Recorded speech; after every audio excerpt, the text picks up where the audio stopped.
আসসালামু আলাইকুম সবাইকে। ইউনিক স্কুলিং এ সবাইকে স্বাগতম।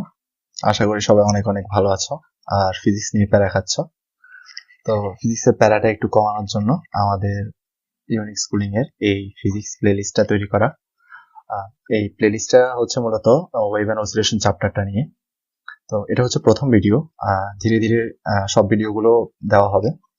তো আজকে টপিকটা হচ্ছে আমাদের composition of two simple harmonic vibrations of same frequency but different phase and amplitude.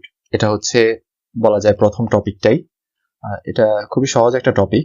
সামনে আস্তে আস্তে কিছু কঠিন টপিক আসবে, কিন্তু আমরা চেষ্টা করব যত সহজে ব্যাখ্যা করা যায়, সবার জন্য যত সহজভাবে উপস্থাপন করা যায়।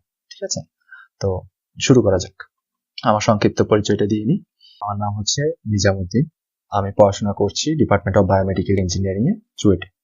প্রথমে আমাদের যে টপিকটা নিয়ে বেসিক আলোচনা করি। টপিকটা হচ্ছে দুটো সিম্পল হারমোনিক ভাইব্রেশন যাদের ফ্রিকোয়েন্সিটা সেম থাকবে কিন্তু ফেজ বা দশা এবং অ্যামপ্লিটিউড অর্থাৎ বিস্তার ভিন্ন থাকবে। তো এরকম দুটো সিম্পল হারমোনিক ভাইব্রেশন যখন তাদের কম্পোজিশন হবে, একত্রিত হবে, তখন তাদের মধ্যে কি ঘটনা ঘটবে সেই জিনিসটা আমরা এই ভিডিওটাতে আমরা আলোচনা করব। প্রথমে আমরা দেখি একটা সিম্পল হারমোনিক ভাইব্রেশনের জেনারেল ফর্মুলাটা কি। সেই জেনারেল ফর্মুলাটা আমরা সবাই জানি, y = a sin omega t plus alpha. কেমন? তো এখানে এ হচ্ছে আমার বিস্তার, ওমেগা হচ্ছে আমার কৌণিক কম্পাঙ্ক এবং আলফা হচ্ছে আমার দশা পার্থক্য। এটা হচ্ছে আমার, এ হচ্ছে বিস্তার, আর ওয়াই হচ্ছে আমার স্বরণ। ঠিক আছে, এটা হচ্ছে আমার একটি সিম্পল হারমোনিক ভাইব্রেশনের জেনারেল ফর্মুলা। তো এমন দুটো সিম্পল হারমোনিক ভাইব্রেশন যখন তাদের ফ্রিকোয়েন্সি সেম থাকবে কিন্তু ফেজ এবং অ্যামপ্লিটিউড যখন ডিফারেন্ট থাকবে, তখন আসলে কি হবে ওটা আমরা দেখব। এখানে আমরা দুটো চিত্র দেখতে পাচ্ছি। একটা চিত্রতে আছে দুটো সিম্পল হারমোনিক মোশন যাদের ফেজ ডিফারেন্স এবং অ্যামপ্লিটিউড সেম। এখানে দুটো সিম্পল হারমোনিক ভাইব্রেশনের ফেজ এবং অ্যামপ্লিটিউড সেম। তো আমি দুটো কালার দিয়ে দেখানোর চেষ্টা করছি। এখানে দুটো সিম্পল হারমোনিক মোশন একই পথে যাচ্ছে, তো তাদের মধ্যে যখন উপরিপাতিত হয় তারা, তখন হচ্ছে সর্বোচ্চ বিস্তার দেখা যায়, আর একটি জায়গায় তাদের বিস্তার শূন্য হয়, কারণ তাদের হচ্ছে অ্যামপ্লিটিউড এবং ফেজ ডিফারেন্সটা সেম। কিন্তু আমাদের টপিকটা হচ্ছে যেখানে ডিফারেন্ট ফেজ এবং অ্যামপ্লিটিউড থাকবে, অর্থাৎ এই নিচে চিত্রটা দেখলে দেখো, এখানে হচ্ছে যে এই গ্রিন বা সবুজ যে ওয়েভটা আছে, এটা একটা ফেজ এবং অ্যামপ্লিটিউড নিয়ে আছে, এবং যে লাল ওয়েভটা আছে এটা আরেকটা ফেজ এবং অ্যামপ্লিটিউড নিয়ে আছে। ঠিক আছে, এই দুটো যখন কম্পোজিশন হয় তখন রেজাল্টেন্ট ওয়েভটা পাই আমরা। এই যে বেগুনি বা ভায়োলেট রঙের যে ওয়েভটা আছে, এটা হচ্ছে আমাদের resultant simple harmonic motion resultant. ঠিক আছে, এটা কিভাবে আসে এবং এখানে এই বিস্তারটা কতটুকু হয় এবং দশা পার্থক্য কি পরিবর্তন হয় সেটা আমরা ইকুয়েশন থেকে ডেরিভেট করে দেখব। তো খুবই সহজ, চলো শুরু করা যাক। তো প্রথম হচ্ছে আমি দুটো সিম্পল হারমোনিক ভাইব্রেশনের ইকুয়েশনটা লিখে ফেলি। প্রথমটা হচ্ছে আমার, মনে করো y1 = a1 sin omega t plus alpha 1, এবং দ্বিতীয়টা হচ্ছে y2 = a2 sin omega t plus alpha 2। ঠিক আছে, তো প্রথম ইকুয়েশনটা আর দ্বিতীয় ইকুয়েশনটা লক্ষ্য করে দেখবে, এখানে ফ্রিকোয়েন্সিটা আমার একই, চেঞ্জ না, কিন্তু এই যে বিস্তার a1 এবং a2 একই না, আবার আলফা 1 এবং আলফা 2 একই না, ভিন্ন। ঠিক আছে, তো এই দুটোর যখন কম্পোজিশন হয় তখন কি ঘটে? জেনারেল আইডিয়াটা হচ্ছে আমার, এই দুটো সিম্পল হারমোনিক ভাইব্রেশনের কম্পোজিশন যখন হবে তখন তাদের রেজাল্টেন্ট ডিসপ্লেসমেন্টটা কি হবে। তো রেজাল্টেন্ট ডিসপ্লেসমেন্ট ধরে নিই আমি y, তো তাদের রেজাল্টেন্ট ডিসপ্লেসমেন্ট হবে দুটো সিম্পল হারমোনিক ভাইব্রেশনের যোগফলের সমান, y1 প্লাস y2। এখন দুটো ইকুয়েশন তো আমার দেওয়াই আছে, প্রথম ইকুয়েশন এবং দ্বিতীয় ইকুয়েশন যোগফল হবে a1 sin omega t plus alpha 1 plus a2 sin omega t plus alpha 2। এরপর এই sine omega t plus alpha 1 এই জিনিসটাকে সাইন এ প্লাস বি সূত্র কনভার্ট করবো। a1 sine A cos b plus cos a sin b ব্র্যাকেটে দিয়ে নিই। একইভাবে a2 sin a cos b plus cos a sin b, ঠিক আছে। তো এখন a1 এবং a2 এই পুরো অংশের সাথে গুণ হয়ে যাবে। গুণ হয়ে যখন আমি দেখব a1 sin omega t cos alpha 1 plus a1 cos omega t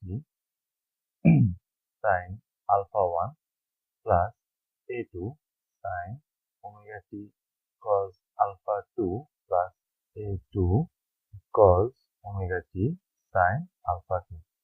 এখন এখান থেকে আমি sin omega t কমন নিলে পাবো sin omega t সমান a1 cos alpha 1 plus a2 cos alpha 2। একইভাবে cos omega t এবং cos omega t কমন করব, cos omega t a1 sin alpha 1 plus a2 sin alpha 2। এই লাইনটি যদি আমি নাও লিখি সমস্যা নেই, যদি আমি এই লাইন থেকে সরাসরি এই লাইনে চলে আসতে পারি তাহলে আমি একটা লাইন স্কিপ করে যেতে পারি, কিন্তু বুঝার সুবিধার্থে লাইনটা গুণ করে দেখানো হবে। এখন যে ফাইনাল ইকুয়েশনটি আমি পেয়েছি এই ইকুয়েশনটিতে এই অংশ দুটি যদি লক্ষ্য করি তাহলে দেখব যে এখানে যে a1 আছে এবং a2 আছে, a1 a2 এবং আলফা 1 আলফা 2 এগুলো হচ্ছে কনস্ট্যান্ট। এই দুটো সিম্পল হারমোনিক ভাইব্রেশনের কনস্ট্যান্ট ভ্যালু যেগুলো দেওয়াই আছে।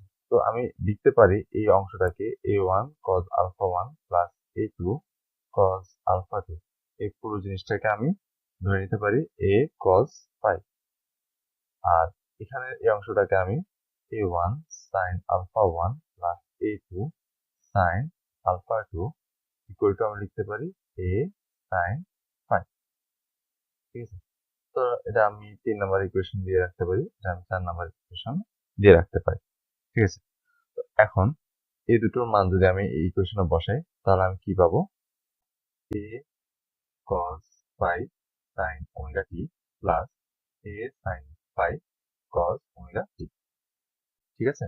জাস্ট আমি এই দুটোর মানটা বসিয়ে নিয়েছি, 3 নাম্বার 4 নাম্বার ইকুয়েশনটা আমার এই ইকুয়েশনটাতে বসিয়েছি, এবং এটাকে দেখলে আমি কি একটা সূত্র মতো দেখতে পাই না, এই জায়গা থেকে আমি a যদি কমন করে নিই তাহলে আমি পাবো a cos a sin b sin a cos b, অর্থাৎ এটা হচ্ছে আমার sin a plus b সূত্র, sin a plus b, ঠিক আছে। তো এখান থেকে দেখো আমি কি পেলাম, দুটো সিম্পল হারমোনিক ভাইব্রেশন যাদের জেনারেল ইকুয়েশন ছিল একটা y equal to a sin omega t plus alpha, এরকম দুটো সিম্পল হারমোনিক ভাইব্রেশন যখন কম্পোজিশন ঘটে তখন যে ইকুয়েশনটি পাই আমি সেটাও একটি সিম্পল হারমোনিক ভাইব্রেশনের ইকুয়েশন, ঠিক আছে। অর্থাৎ আমি যখন আগের স্লাইডে দেখিয়েছিলাম যে কিভাবে দুটো সিম্পল হারমোনিক ভাইব্রেশন ভিন্ন দশা পার্থক্য থাকলেও তাদের রেজাল্টেন্টটাও একটা সিম্পল হারমোনিক ভাইব্রেশনের মতোই দেখায়, অর্থাৎ সিম্পল হারমোনিক ভাইব্রেশনের মতো হয়ে থাকে, ঠিক আছে। এখন আমরা দেখব কিভাবে মানে যে ফাইনাল ইকুয়েশনটি পেয়েছি y equal to a sin omega t plus phi, এখান থেকে আমার a এর ভ্যালু এবং phi এর ভ্যালু এই দুটো ভ্যালু বের করব। তাহলে আমি যে রেজাল্টেন্ট বা কম্পোজিশনের মাধ্যমে যে ফাইনাল সিম্পল হারমোনিক ভাইব্রেশনের ইকুয়েশনটা পেয়েছি তার বিস্তার এবং দশা পার্থক্যটা নির্ণয় করতে পারবো, ঠিক আছে। তো দেখো এর মানটা কিভাবে বের করব, আমার 3 নাম্বার ইকুয়েশন এবং 4 নাম্বার ইকুয়েশন এই দুটো স্কয়ার করে যোগ করে দিব, ঠিক আছে। তাহলে দেখো square sine square pi plus square cos square pi করলে আসে কি a1 sine alpha 1 plus a2 sine alpha 2 square plus a1 cos alpha 1 plus a2 cos alpha 2 square. ঠিক আছে, এখন এখান থেকে a square sin square 5 plus cos square 5, আর এই পুরো জায়গাটা a square a plus b whole square সূত্রে ভাগ হয়ে যাবে।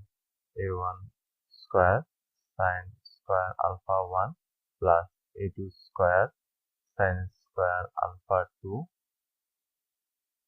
Plus 2a1 a2 sin alpha 1 sin alpha 2 plus এই জায়গায় a1 square cos square alpha 1 plus a2 square cos square alpha 2 plus 2a1 a2 cos alpha 1 cos alpha 2।